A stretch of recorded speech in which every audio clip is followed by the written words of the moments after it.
Hi students, this is Suchadata teaching economics to class 11 and here I am with the last chapter of your statistics book and the name of the chapter is index number. If we have to understand the concept of index number, the best way to understand this topic of index number is through taking an illustration. If I talk about the price rise in a particular year, say for example, I want to talk about the price rise in the year 2010. Then while framing this, there are three basic questions which come to my mind which have to be answered in order to have index number. And those questions are, compared to which year have the price risen or the price have increased according to which particular year. So, the comparison has to be made of 2010 with a particular year in order to show graphically or otherwise that the prices have risen in 2010. The next question which comes to my mind is that what are the units which I am going to take up while I am making the index number. For example, while I am calculating the price rise, I am going to talk about the price rise of the milk. I am going to talk about the price rise of vegetables, of cloth. Then when I am talking of these three different commodities, when I talk of milk for example, I have to take the unit as liter. When I talk of the vegetables, I am going to talk about it in kgs, and when I talk about cloth, I am going to talk about it in meter. So, these will be different units for different products and I am calculating the price rise of a particular year. Example that I picked up is 2010. Now, the next question that comes to my mind is how I am going to handle the situation of price rise. For example, when the prices rise, not the price of all commodities rise in that year. There could be a steep rise of prices of a particular commodity and there could be comparatively low rise or there could be no rise at all. But overall, it is a price rise situation. So, how do I handle this situation when the prices of different commodities are rising at various levels? So, while framing the index number, you have understood that there are three questions to be kept in mind and those are, I am comparing this price rise to which year? Then, which units are to be taken for calculating different things which we have to keep in mind. Next is, how do I handle the situation when the prices have risen of certain commodities and not of other commodities? Now, let us go to the answer of these questions. The answer is, the comparison will be that first of all, I will take the base year, that is the current year shall be considered as the base year. For example, here 2010 shall be our current or base year. Now, for the comparison of this base or current year, I am going to take a year which has a stable price rise. That is, it should be a stable year and a year which is closer to 2010. It should not be that for comparing 2010, I pick up 1910. That is no comparison. Or I take a year in which there was lot of inflation. It wasn't a very stable year. So, the first question answered is that the year has to be closer and it has to be a stable year. The second problem was that the units are to be kept in mind, are to be which? As far as the units are concerned, we are going to measure all of them in terms of percentage. So, our common platform here will be calculating those units in terms of percentage. The third problem that we had was handling situation when prices have risen of some commodities and not of others, or some have a steep rise and others have had a low price rise. Now here I am going to take up the average price rise. The average price rise shall be, supposing the potatoes have had a smaller price rise and the tomatoes have had a higher price rise. For example, the price rise in tomatoes is say 200 rupees a quintal, and for tomatoes it is 300 rupees a quintal. Then I am going to take an average of all those commodities which I am going to put up in my particular index number. I am going to add them all, divide by 100, and that shall give me the average figure of the price rise, and thus my index number calculation shall go correctly. So here are the problems and here are the solution to those problems when I am calculating or when I am framing an index number. So you've understood that index number is related to price rise, is related to inflation, deflation, and the changes which are occurring as far as the prices are concerned.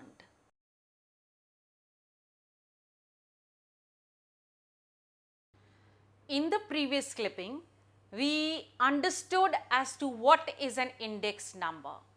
So once you know what an index number is, it's very easy to find out the features of the index number. As far as the features are concerned, the index number is a measure by which we can find out the measures of relative change. It is through this that we come to know that what are the fiscal changes coming in the year, or what are the changes in price rise, in the capacity of buying of the people, and all that related to money is concerned. So the measures of relative change can be best understood by the index number, because it gives us the total complete information on the price rise, on the rise of income, on the deflation, inflation, and other such factors which contribute to the power money has. Now next is that the index number is the quantitative expression. That is to say that it gives us the precise measurement, and thus the quantitative expression is used. This is to say that the numbers are there to indicate the levels in rise or fall of the price of commodities. Thus, it is in fact very precise, because even a layman can understand as to what are the changes occurring from year to year as far as the price rise is concerned. The next is that this gives us the averages of all the sum that we have. Thus, when we have the average rise or fall, we can formulate our policies accordingly. Thus, the features are that it measures the relative change, it is the expression in quantitative form, and also it gives us an idea in averages. This is all that you already know when we understood the price index through illustration. Now, what are the difficulties while we frame the index number? The difficulties are, first of all, we must know the purpose of formulating an index number. The purpose shall give us an idea as to what commodities are to be taken, how we have to go about, what are its effects, and likewise. Thus, the purpose is essential for formulating, for making an index number. Next is that which base year should be selected. For this, we must know that the base year that we are going to pick up is the year which is not an year of inflations or deflations. It is in fact a very normal year, so that the calculations which we do are also based on correct averages. Next is, after we have selected the base year and we know the purpose also. Now, what are the goods and services that we must include in our index number? While we make an index, it is not possible that we take all the commodities in one particular index.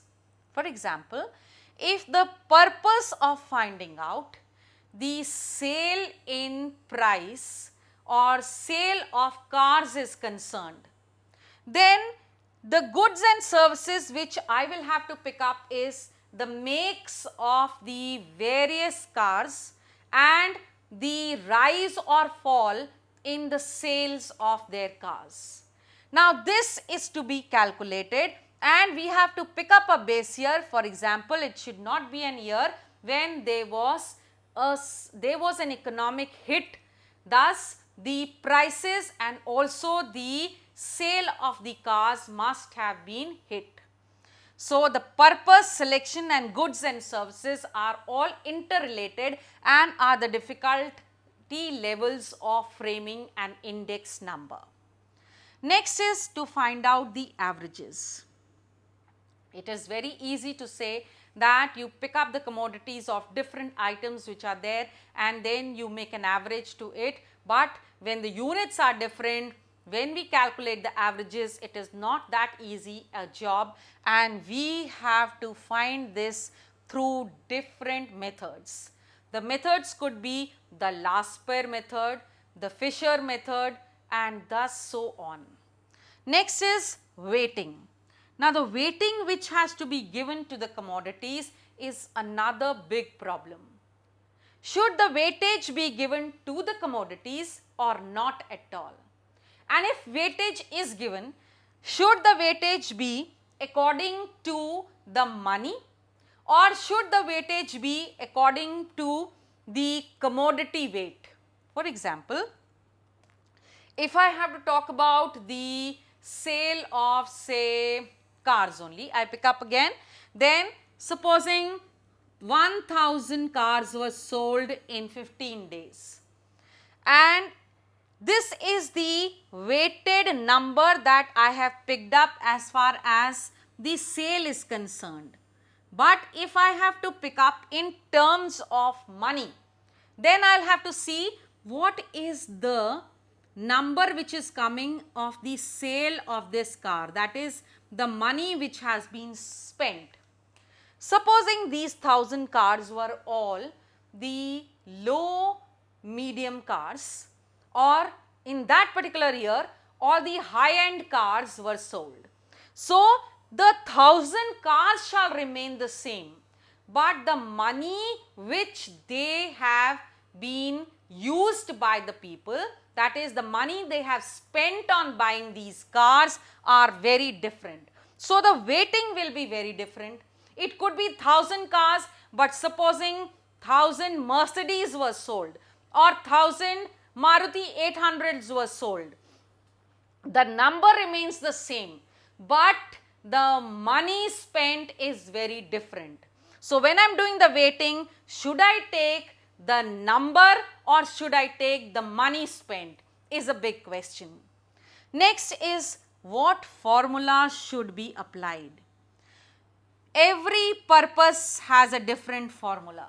So, I should know which formula I have to apply, the Fisher formula or the last power formula, because every purpose has a different formula which will give me the exact or say nearby situation to which I am aiming for.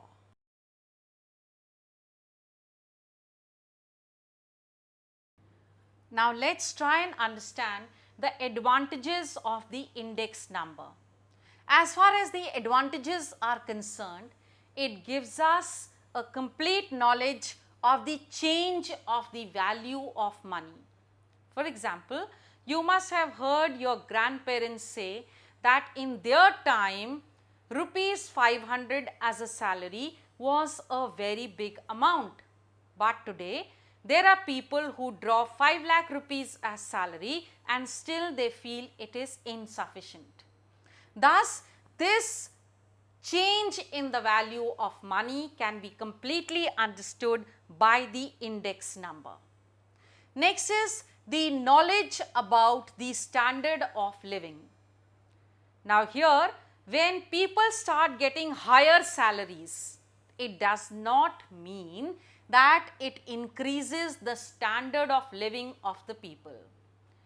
A person who was drawing 5,000 rupees as salary and today if he gets 20,000 rupees as a salary shows a marginal or great increase in the salary, but this does not ensure change in the standard of living of that person, because the prices have risen, the inflation has occurred and that 5,000 has now become 20,000 as such. The salaries and allowances of the people can be determined, can be fixed, can be increased accordingly on the basis of the index number. You see, the dearness allowance which is announced by the government twice a year is based on the information which is provided by the index number. Next is the business community finds index number as a great knowledge or source of knowledge, because it is through this that they can formulate their policies for the coming fiscal years. They know that this is going to be in this way. There is going to be an increase or decrease and what are the trends and so on. The next is that the production of the country can also be based on the index number. You know, for example, that the production was these many tons and the consumption was those many tons. So, whether there is more need of production or the production was suffice or it was much more than the demand that we had. So, the basis of production can be best understood by referring to the index number.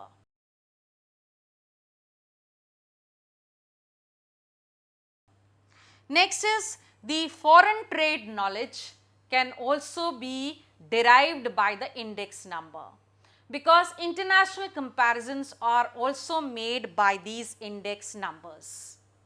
Next is the politicians find it very useful because those sitting on the opposite side, that is the opposition party, easily criticizes the government by picking up the price index and by criticizing the government that there is a sharp rise in say the vegetables, the milk or whatever, and the government formulates its policies on the concrete basis by giving a peep into these index numbers. For this gives them an exact knowledge as to what are the problem areas and where they need to put in more efforts. But this is one side of the coin, and the index number has its own limitations, and the limitations are that the index number are not giving us a complete true picture. While collecting data, while formulating data, while going into the detail of such formulation, there could have been errors or people could have been biased, and thus not complete true knowledge comes to our forefront, and thus it is not to be relied upon 100%. Next is international comparisons can never be understood by the index number, because the figures that we get of other countries are actually not the ones which are the true figures. They could be giving some other figures in order to wrap their economy. Next is the time also takes away the authenticity or the value or the importance of the index number. It could become obsolete with time. Thus, time is also a very big factor in limiting the source called as index number. Last but not the least, the retail price index is also a big limitation, because when we calculate the price index, it is always done on the basis of wholesale price. But the retail price varies from place to place with the taxes and so on. Thus, the retail price index is very different from the index that we have taken of the wholesale. It is not at all a figure which is close, because it varies from place to place where it gets manufactured and to the distance and to the taxes and from state to state. Thus, the retail price index, which is not covered under the index number, is a big limitation to this particular segment.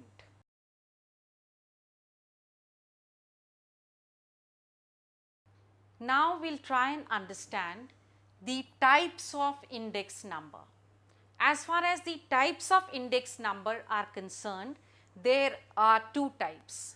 One is the simple index number and other is the weighted index number. When we talk of the simple index number, in this all commodities are given equal weightage. Potatoes, tomatoes, cauliflower, cabbage, all of them are given the same weightage. But when we talk of the weighted index number, they are given different weights according to their value or according to their sale.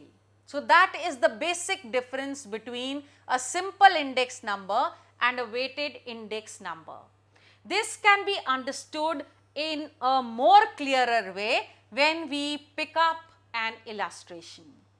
First of all, I will give you how to find out the simple index number.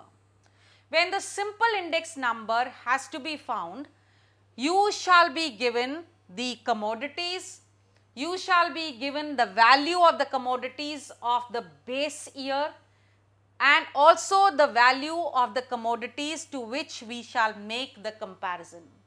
For example, in this particular illustration, they have taken 5 commodities, fine, and the year that we have picked up is the base, the year that we have here is the 1994, and to which we shall be making the comparison. For example, if I say the tomatoes were 50 rupees in 1994, the tomatoes were 40, the cabbage was 10, cauliflower was 5 and capsicum was 2. When of the current year I talk of, in the current year they have risen from 50 to 80, from 40 to 60, 10 to 20, 5 to 10 and 2 and 6. This is what they have given it to you. And now we have to find out the price index number. When we are trying to find out the price index, what we do is we first of all calculate the price or the sigma price of the base year. In this, what we do is 50 plus 40 plus 10 plus 5 plus 2, which is giving me 107. Similarly, 2005, 80 plus 60 plus 20 plus 10 plus 6 is 76. 80 plus 60 plus 20 plus 10 plus 6 will give me 176. And thus what I have here is my sigma of the index number of the base year and of the current year. And the formula which has to be applied for the simple index number is sigma of the current year upon sigma of the base year into 100, which is 176 upon 107 into 100, giving me 164.49.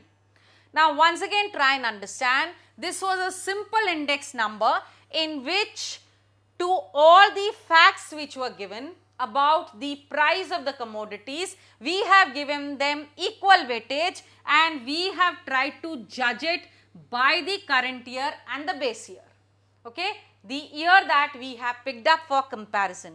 So this is a simple calculation for the simple index number.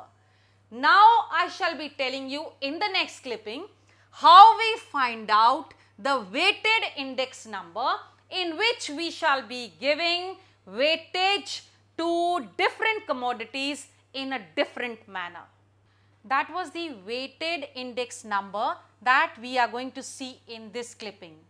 In the previous clipping we saw about the simple index number. In the weighted index number, the illustration which we have taken is that the commodities, for example, shall be wheat, rice, milk, ghee and sugar. The prices which they have given us or the weight which they have given us, that is how much were they sold, is 40, 30, 15, 10 and 5. Which means I have the weight also. In the simple index number, there was nothing as weight. Here the weight has been given into consideration. So 40 plus 30 plus 15 plus 10 plus 5 will give me the sigma weight, which is 100.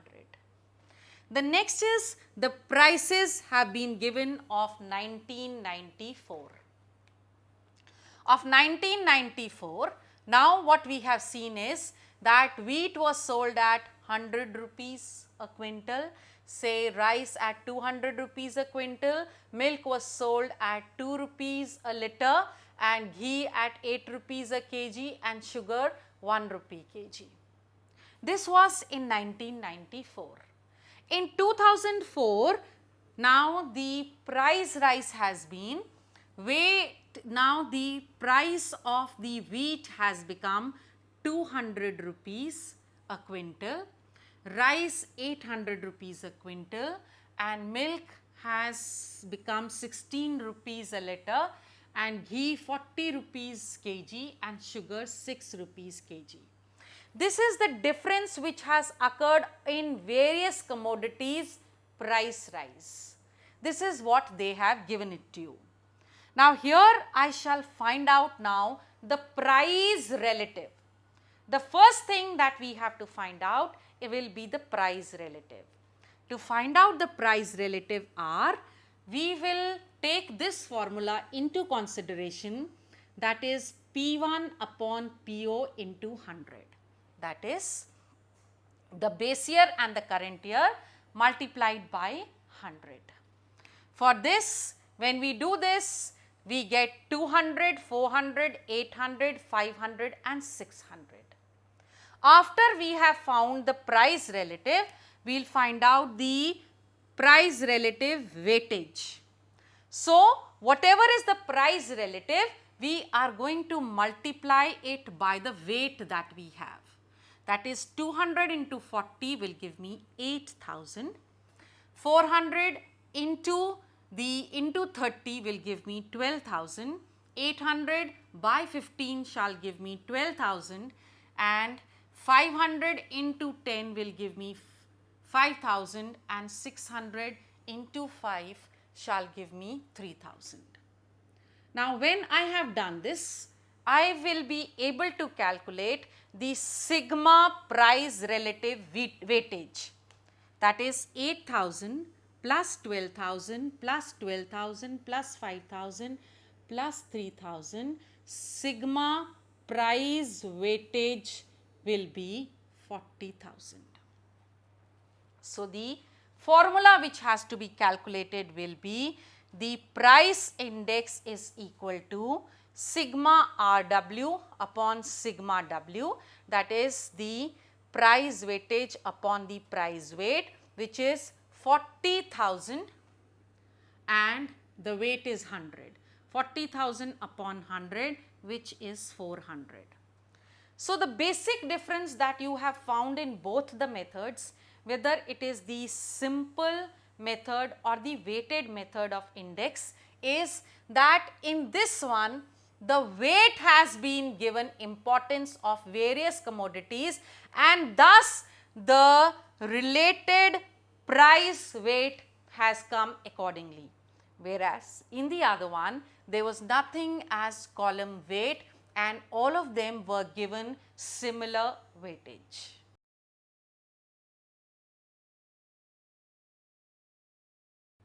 Now, we must understand that there are three methods by which we can find out the price index. That is, the construction of price index is based on three methods, and those are the Lasperi method, and the formula for the Lasperi method is sigma pi upon QO, that is the quantity, upon EPO, that is sigma PO upon QO into 100. Next is the Pasch method. In the Paschen method, what we do is the formula that is applied is sigma pi Q1 upon sigma PO, that is the base year, Q1 into 100. And the Fisher method, that is sigma pi QO sigma PO QO into sigma pi Q1 into upon sigma PO QI, and whichever method is being asked for the construction or finding out, what you have to do is you have to apply either of the formula as asked. So, you must learn these three formulas, and whenever the construction has to be done, it will be on the basis of the Lasperi method, Paschen method or the Fisher method of the price index. Now, this was about the price index, but now we will find out about the cost of living index number. As far as the price index is concerned, it is the general indice. It talks about the general rise or fall in the prices. But in the cost of living index number, we shall be finding out significantly, importantly, or on the basis of how they have affected various segments of society.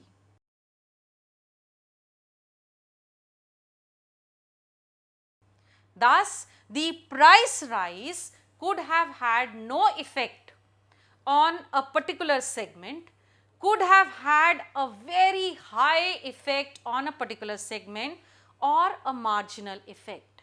Thus, to find out how it has affected the cost of living on the index number, we shall have to categorize the people of the society, which shall be done on the basis of three, that is the industrial workers, the urban non-manual employees and the agricultural laborers. Well, when we have to construct the cost of living index number, the features that we have to keep it into account are which particular segment are we going to pick up. And then we have to find out the commodities which they use, and thus we have to include those commodities.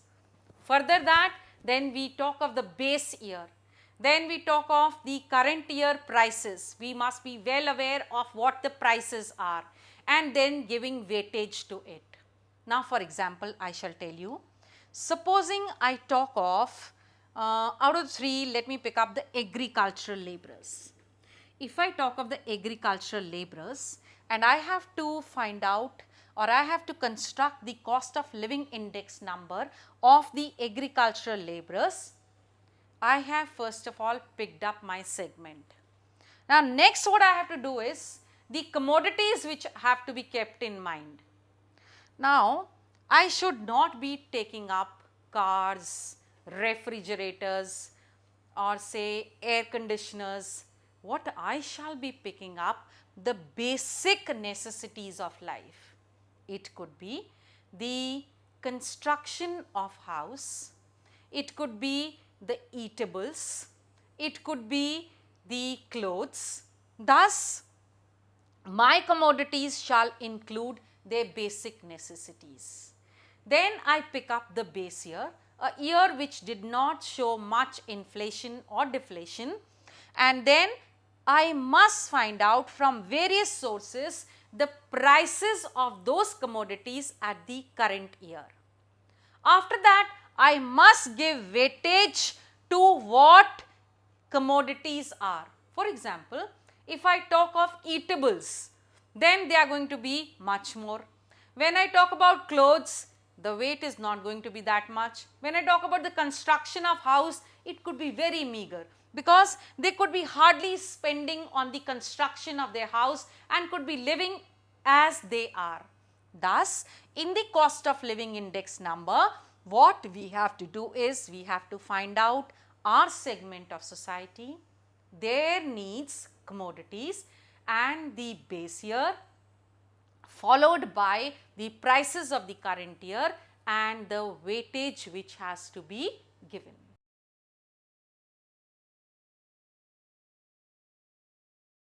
Now to find out the formula or to find out the construction of the consumer price index called as the CPI, we have to learn two formulas. The first method is the aggregative expenditure method, and the formula for the expenditure method of the aggregative is sigma pi QO upon sigma PO QO into 100. And the second method of CPI, consumer price index, is the family budget method. In the family budget method, the formula which has to be applied is sigma RW upon sigma W. So, these are the two formulas which you need to learn to construct the CPI, the consumer price index. First is the aggregative expenditure and second is the family budget method. Now, what is the importance or significance of consumer price index? As far as the importance is concerned, this helps us in the formulation of price policy. The government, by looking at the consumer price index, is able to decide as to what should be the taxation policy. Should more taxes be levied on that commodity? Should it be lowered? And what if dual policy has to be followed? How it has to be kept at a normal level. Second is the wage adjustment. The government, when it looks at the consumer price index, immediately comes to know how the wages have to be adjusted. For example, the dearness allowance which is given, the DA as popularly called by the government twice a year, here it is fixed 5%, 6%, 8% on the basis of this. That is how it has affected the consumer, the price rise. Thus, the consumer price index helps the government in the adjustment of the wages of its employees. Next is the measurement of the real value of money. If the prices have risen, are the people buying the same quantity? And if the prices have risen, they have started buying more, or the price has led to a decline. is all measured by the consumer price index, which means the real value of money, that is the purchasing value of the money, can be calculated by studying the consumer price index. Next is the analysis of the market can be done by the consumer price index. For example, in a particular market, a commodity could be sold more, and in another market its demand could be less. Now, what are those factors which are affecting it?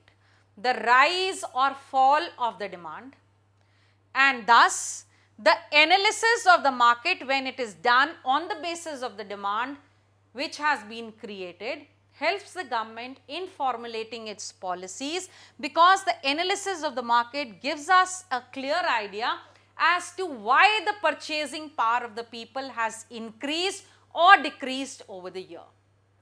Next is national income deflator.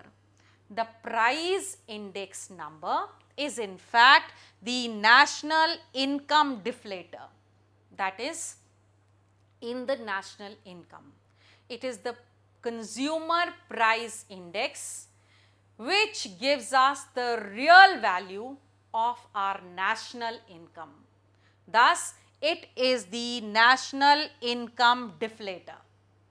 Thus, this is or these are the importance of the consumer price index.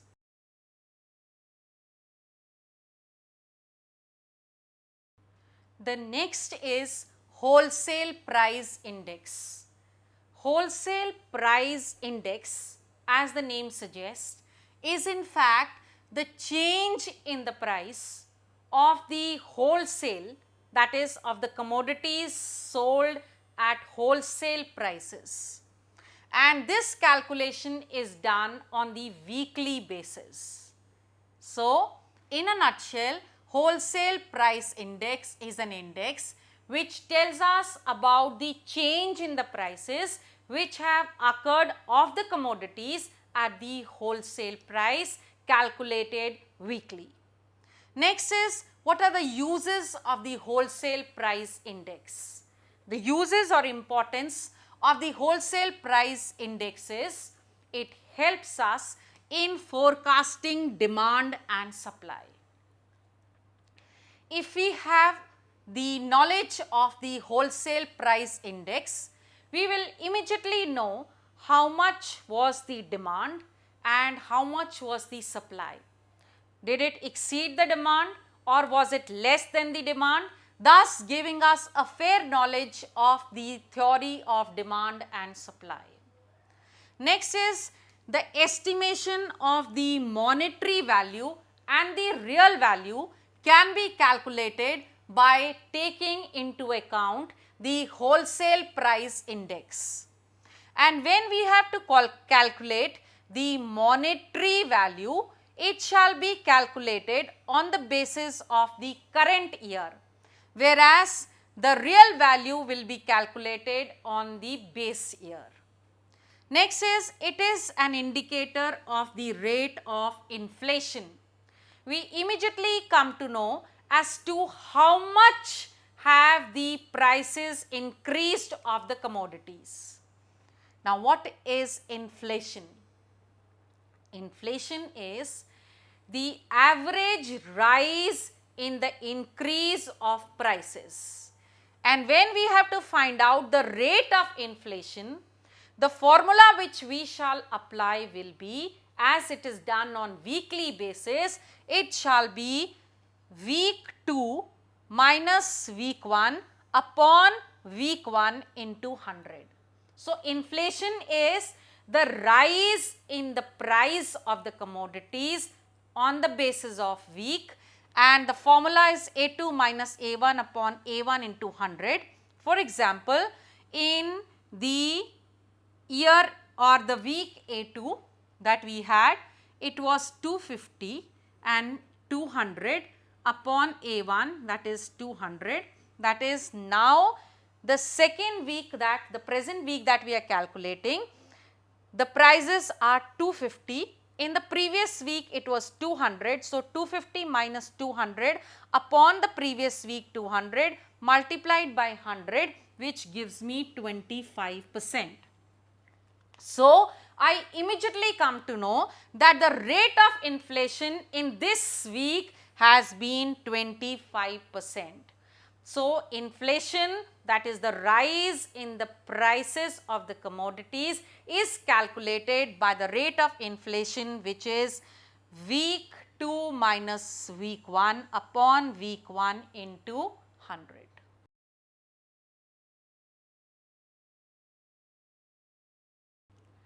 The last of the index number in this chapter is the index number of the industrial production. The index number of the industrial production talks about the production of the industries in the subsequent years. Thus, to calculate or to make an index number of the industrial production, we have to first of all do the classification of the industries. What kind of industries they are? That is the mining industry, the heavy iron and steel industry, the cottage industry, the electrical industry. So, the classification is to be done of the various industries for formulating the index number for the industrial production. Then we have to collect the data of these various industries, that is the monthly, yearly, quarterly or weekly report if at all produced. So, whatever the information is, the data has to be collected in order to make the index number for the industrial production. Then we have to give weightage to various products, that is based both on the quantity or the price which is there, how much it is consumed and what is the price level of that commodity. So, these are the basis of making the index number for the industrial production. Now, the formula which has to be applied for making the index number for the industrial production is sigma pi upon QO, that is the quantity of the base year, weight upon sigma weight into 100. So, this is how the calculation is done of the index number of the industrial production. While we are talking of all this, that is the calculation of various index number, whether it is the general, whether it is the family or whether it is the industrial or of the workers, we have to keep in mind that the word inflation, when it comes, inflation does not ensure, that is the fall in inflation does not ensure fall in prices. If we say that from the previous week the inflation has come down from say 9.8 to 7.8, it does not necessarily means fall in the prices of the commodities. As the week goes on or as the time passes, the purchasing power, the income of the individual, this demand and supply are various factors which keep on affecting the inflation and the purchasing power of the consumer. So, remember, one thing is for pretty sure, that fall in inflation will never ensure the fall in prices. It's a miscalculation which is done by a layman, that as the inflation has come down, it is going to have a fall in the prices of the commodities. It generally does not happen. Another thing that you must keep in mind is the Sensex. The Sensex which is there indicates various other factors of money, and thus this was all about your chapter. Thank you.